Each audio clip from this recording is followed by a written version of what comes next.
Hear that? That's the sound of someone trying to steal your crypto. Every day, thousands of hackers online are doing the same. That's why Arculus uses air-gapped cold storage technology to protect your assets. Using our keycard and wallet app to form a protective barrier, Arculus insulates you from hackers and puts control of your digital assets back in your hands. Order the first truly air-gapped crypto wallet at getarculus.com. This is a CBC podcast. Coming up on The Cost of Living. Why don't you use cash? Why don't you pay with cash? I don't use cash because I hate change. I do not want that in my pocket, scratching up my phone or jingling around. Cold, hard cash used to be king. But for that shopper, cash is more trouble than it's worth. And the numbers show he's not alone.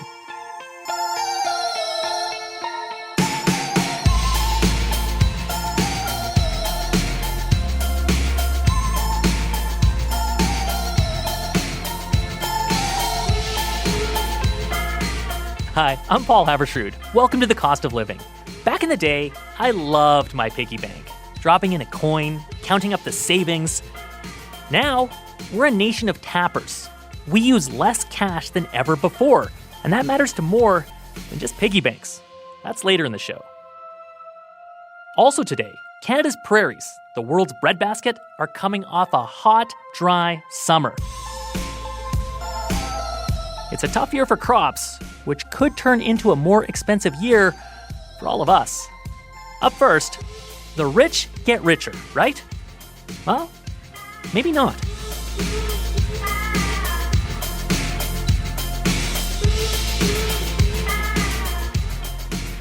The smoke has cleared on the federal election. We have a new parliament, or at least we kind of do. It does look a lot like the last minority government, but there will be some differences and some new ideas on the table. The NDP's Jagmeet Singh, for example, campaigned on this. We believe that the billionaires should pay their fair share. It shouldn't be you, your families, working class people, middle class people. It shouldn't be you that have to pay the price of this pandemic.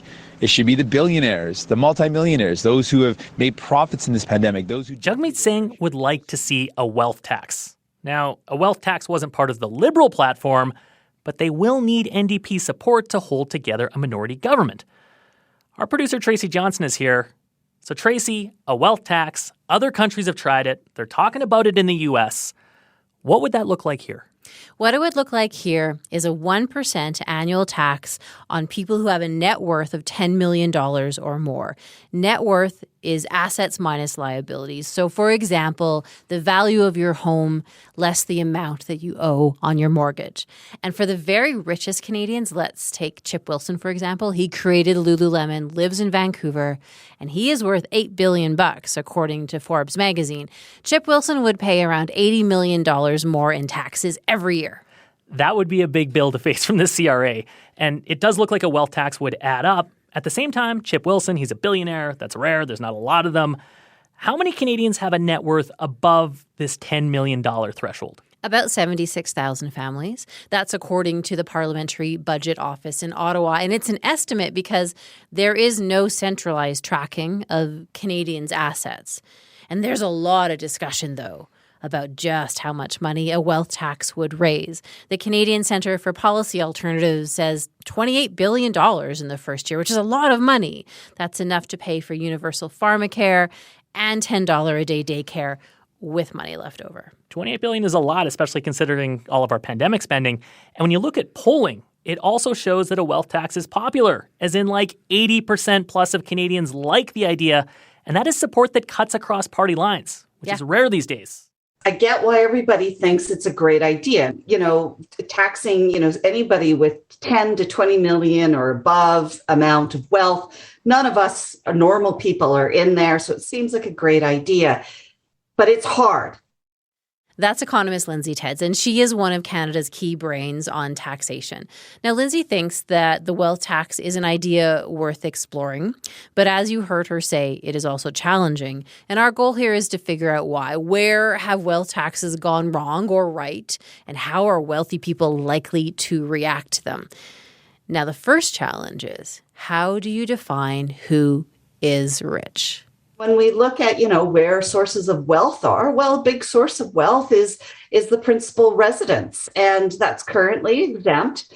And if you add that in, you're going to get a lot of people in areas like Toronto or Vancouver that are suddenly going to bump into that wealth tax if it's set at 10 million, but they don't consider them wealthy. They can consider themselves middle class.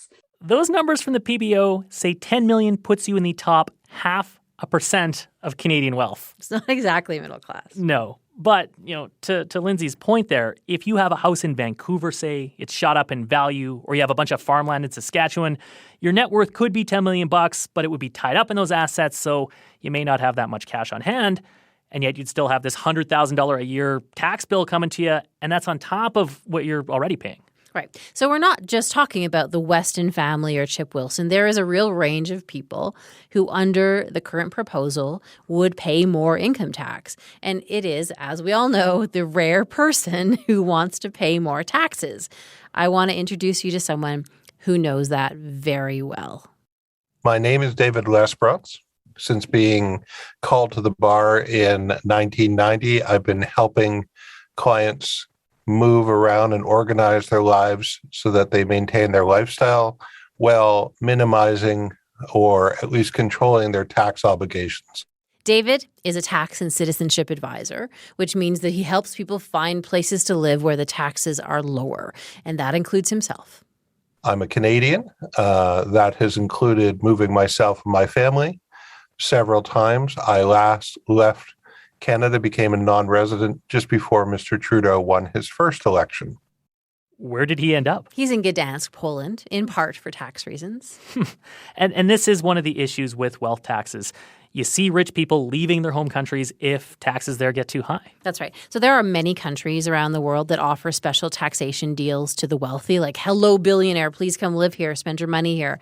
And I will give you one example. Have you ever wondered why Shania Twain lives in Switzerland? I didn't actually know that she lived in Switzerland. She does. And she has her tax bill is a flat rate. Get this. It is calculated based on how much she could rent her house out annually. Her tax bill is 7 times the annual rent on her home close to Lake Geneva. But what about someone like David? What's he hearing from the people that he works for? David told me that throughout the pandemic, his clients have watched government spending go up and have realized that long-term someone's going to have to pay it back, and that it could quite likely be them. Because of our progressive tax rate, the top 20% of all earners in Canada pay more than half of the personal income tax.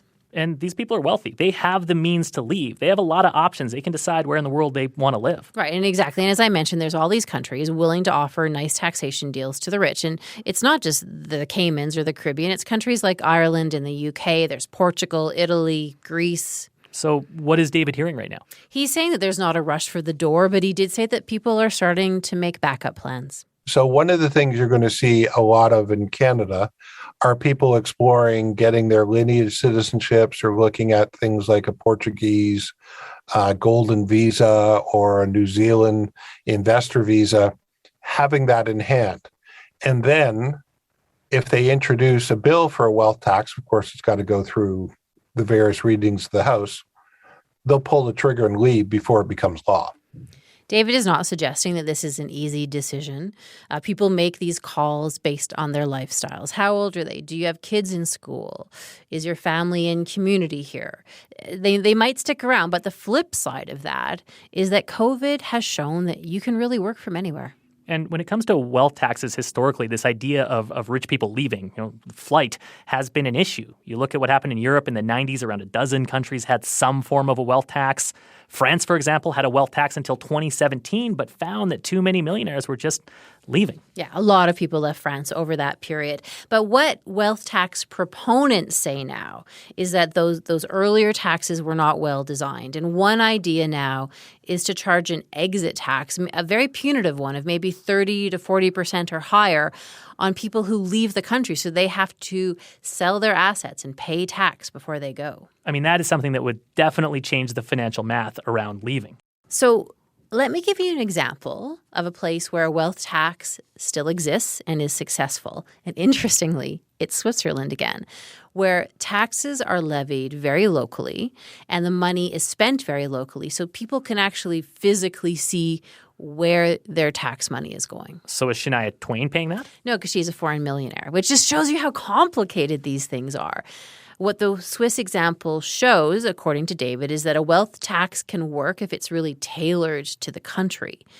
But I think what I want to do is step back from the idea of a wealth tax specifically, because I think what the conversation we're having is really around whether the wealthy pay enough tax in Canada, because those polls show that most Canadians do not think that they do.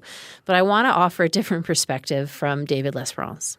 Too many people, I think, believe the world is a zero-sum game, and that somehow if the wealthy got it, they stole it from somebody else. Now, maybe I have amnesia, but I don't remember the night that,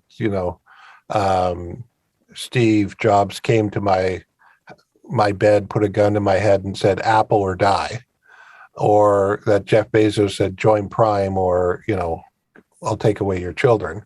They offered a product which I felt was worth the money. On the flip side of that, if I may, one could ask, how much should a Jeff Bezos pay in taxes? If you're worth $200 billion plus, what does paying your fair share look like? Or on the part of a family that owns a lot of farmland or a house in Toronto or Vancouver, there are many, many people who would face down any potential wealth tax here in Canada.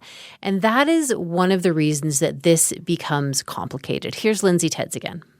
If we get to a point where we go out to consult on a wealth tax, which is what would have to happen, this is where you're going to start to hear all of these stories about how whatever wealth tax is being considered will hit individuals in a way that you never thought possible, because people are complicated, households are complicated, businesses are complicated.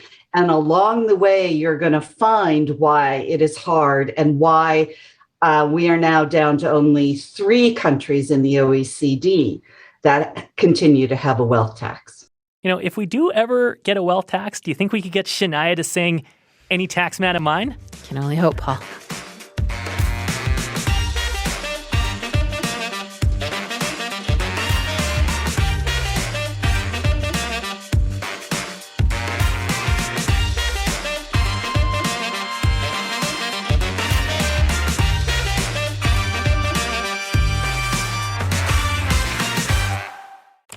Every day, thousands of hackers try to steal your crypto.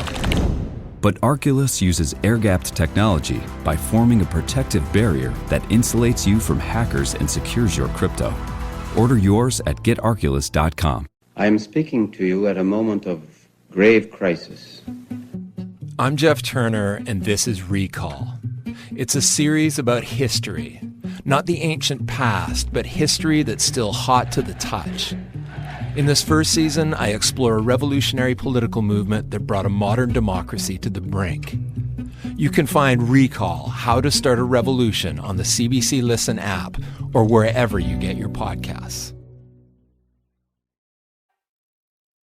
On your Radio and by podcast, this is The Cost of Living. I'm Paul Haberstrood. At the checkout counter, are you a tapper or a swiper or an insert carder? Turns out, nearly 4 out of every 5 transactions in Canada is now done electronically. Credit cards, debit, Apple or Google Pay, e-transfers. Canadians now tap so often, our producer Danielle Nerman wondered, do we even remember what cash looks like?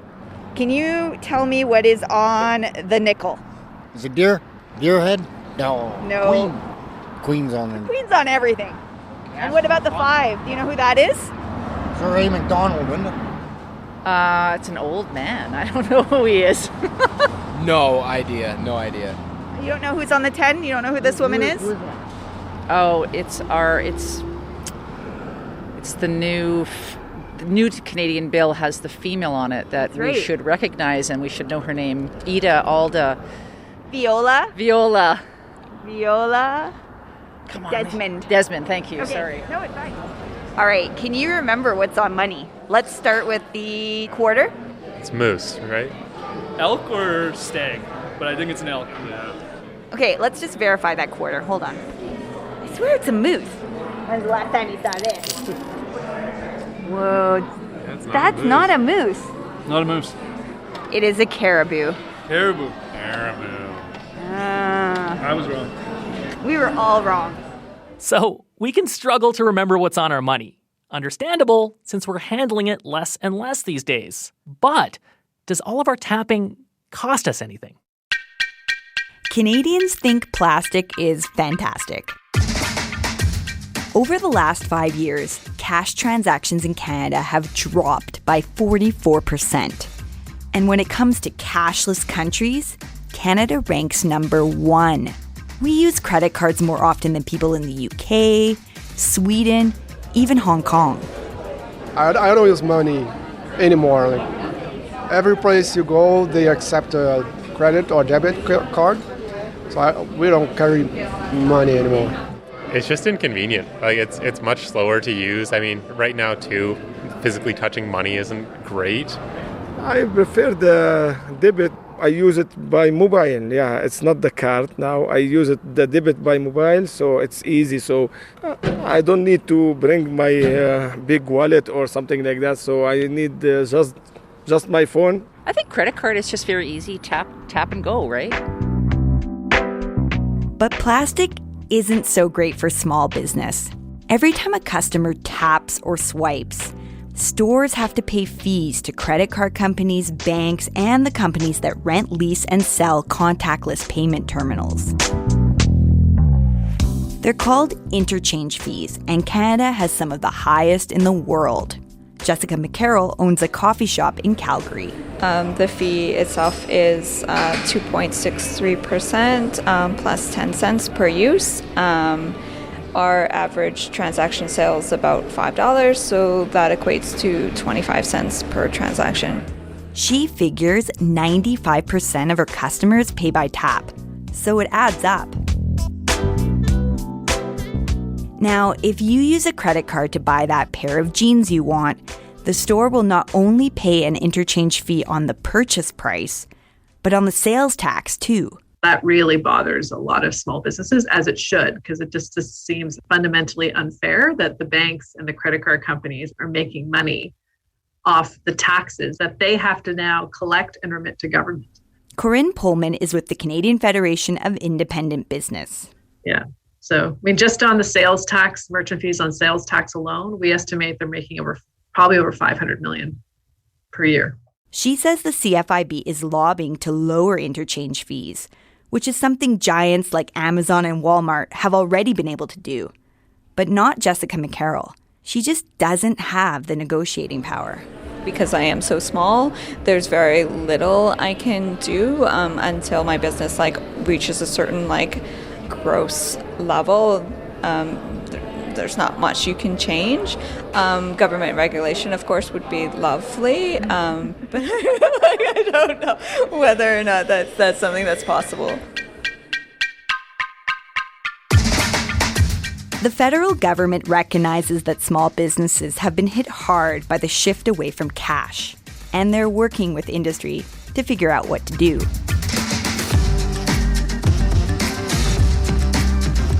If you're wondering why you should care if businesses have to pay for your tap happiness, well, those interchange fees ultimately get passed on in the form of higher prices.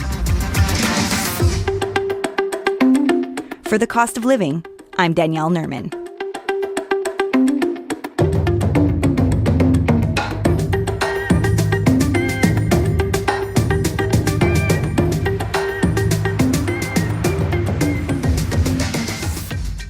This is The Cost of Living. I'm Paul Haberstrood. Canada's prairies are coming off the worst summer drought in decades. Hardly any rain, record temperatures. This is bad for harvests, and it could be costly for more than just farmers. That's our producer Jennifer Keane walking in a farmer's field in southern Alberta. That's a lot of rustling there, Jen. What were you doing there? Well, I was enjoying the view, Paul. It's pretty beautiful out there. But, I was also being kind of a klutz because I was wandering through the field and not really being a farm girl, I kept knocking the plants down. You just about hit Alfred there. That was the joke, the running joke. There's so few plants, we actually started to name them. That is Spencer Hilton. He owns this land south of Calgary. And as you heard him say, the barley crop was so sparse this year that they were actually joking about naming the plants. I mean, it's nice to have a relationship with your plants, but if you're a farmer, I can't imagine that's good for business. No. And as you mentioned, this has not been a good year to be a farmer in many parts of the prairies. There wasn't a lot of moisture at the start of the season, and then the rain, it just really didn't come when they were expecting it. Oh, yeah, it was definitely a hot, dry summer here. As you can tell from air conditioner sales, temperatures, they went up into the mid-high 30s in late June and July. Those temperatures were seen all across the prairies, and that hit prairie crops hard. Yes, so as we walk into this field, you can see that the crop is very sparse. It's got some green material. There's a few good ripe parts of the plant. It's a real mixed bag, and this is what happens when the crop gets so stressed as it was during that massive heat, or they called it the heat dome. It really stunts the crop, and it just literally, in layperson's term, the plant can't breathe. It's too hot. So you were out there walking around. What did the fields look like? Well, what was left looked pretty sad, Paul. But, we were standing in one of his barley fields, and it had been harvested a few days before I arrived. Spencer told me that in a good year, the barley that would be left behind, the stubble, would normally be about knee height, so it would leave a good cover on the soil for next year's crop. But this year... Oh, it's 2.5 inches, 3 inches tall, maybe. We cut it as low as we could because that's how short the crop was. We could barely get it. It was so short. How bad is this in Spencer's experience? Well, he's been around a long time, and he has never seen it like this before. No, not in my tenure.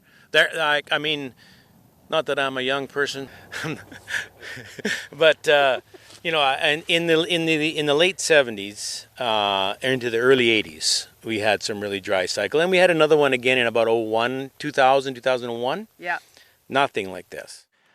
So this is definitely a bad year. What does this mean for his farm? He's lucky in a sense because he owns farmland around Alberta, and some of that farmland did better than other parts of the province. He also has some irrigation, so that helps.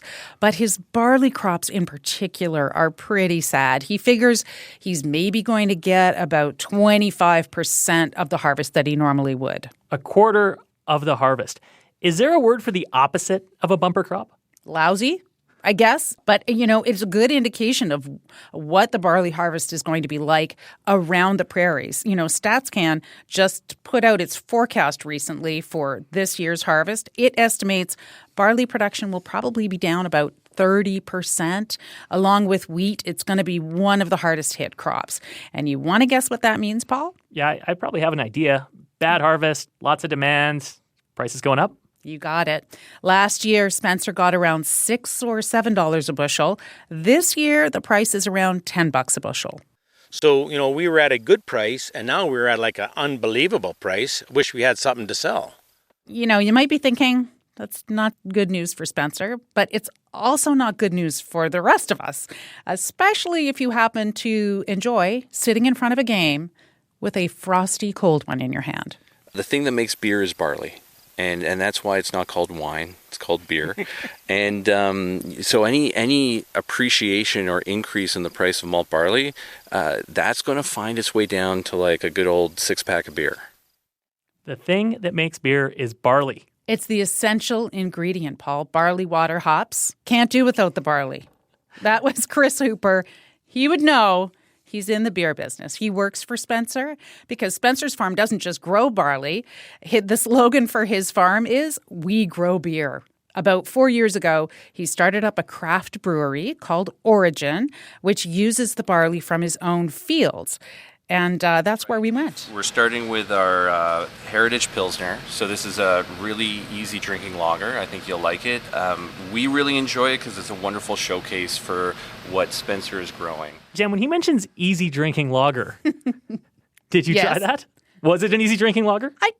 it was 5 o'clock somewhere, Paul, and I did enjoy some of their tasting flight. Yes, maybe. Tough gig.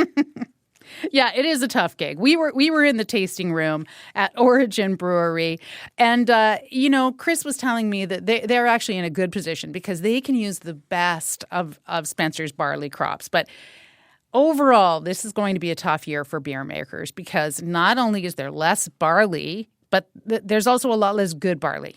And what does that mean exactly, less good barley? Well, barley is a cool weather crop, and when it gets hot, it starts shutting down. The plant starts shutting down, and that means there's more protein in it.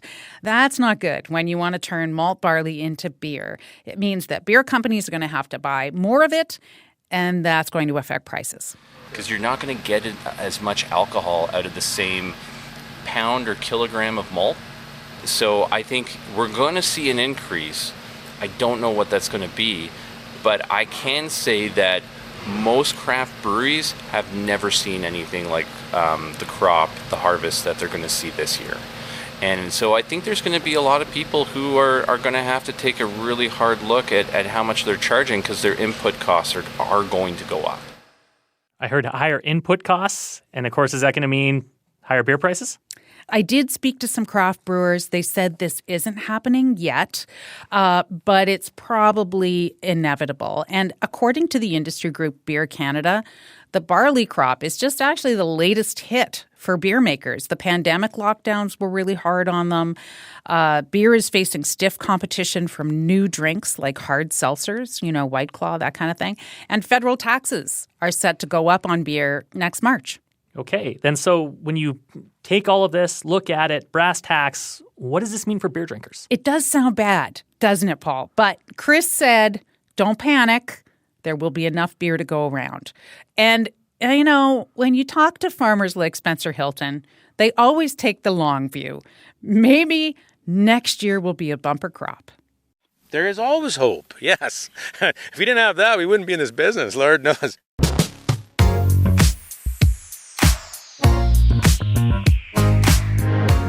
That's the cost of living for this week. On last week's show, we looked at inactivity fees, getting charged for not using something. Fees like this are being levied by banks and now PayPal if you don't access your account. The idea of an inactivity fee didn't sit right with at least one listener, Claudine. She called up with this to say. Just heard the commentary about the banks charging non-activity fees. Which I find really idiotic because they have your money and they are investing your money. So it's not like the money is sitting there doing nothing. They are benefiting from it by investing it somewhere or doing something with it. It doesn't just sit in your account. So I don't know why those hidden or inactivity fees would be acceptable. Thank you. Bye. Thanks, Claudine, for calling. If you hear something on the show that you like or even don't like, give us a call.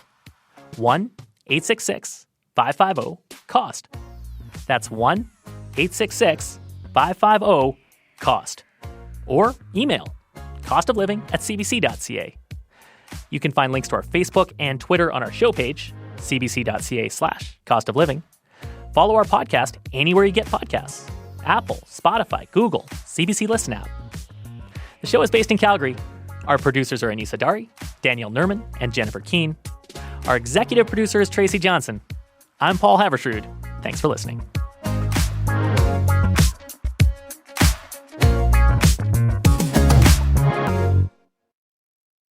For more CBC podcasts, go to cbc.ca/podcasts.